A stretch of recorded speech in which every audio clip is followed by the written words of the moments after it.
আর এবার চাকরি প্রার্থীদের হাইকোর্ট চলো অভিযান, সেই ছবি আপনাদেরকে দেখাচ্ছি। ধর্মতলায় আন্দোলনকারীদের সঙ্গে মিছিলে ছিলেন কুণাল ঘোষ। এসএলএসটি চাকরি প্রার্থীদের মিছিল, ধর্মতলায় রাস্তায় বসে পড়ে বিক্ষোভ। আন্দোলনকারীদের সঙ্গে রাস্তায় বসে পড়ে বিক্ষোভ। অন্যায়ভাবে মামলা করে চাকরি আটকে রাখার অভিযোগে সরব তৃণমূল মুখপাত্র।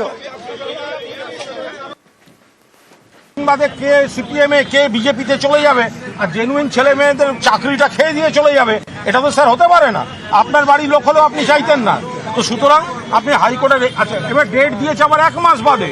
এই ছেলে মেয়েগুলো কি করবে? এদের সামাজিক সংকট তৈরি হয়ে যাচ্ছে।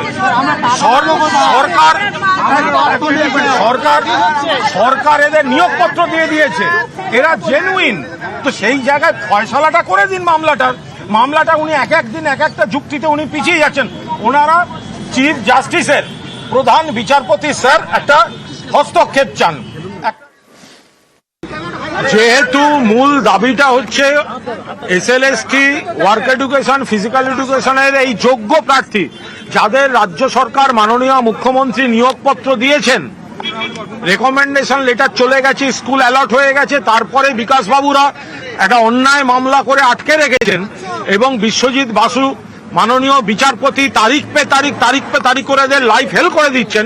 ওনাদের দাবি হচ্ছে প্রধান বিচারপতিকে হস্তক্ষেপ করে মামলা দ্রুত ফয়সালা করতে হবে।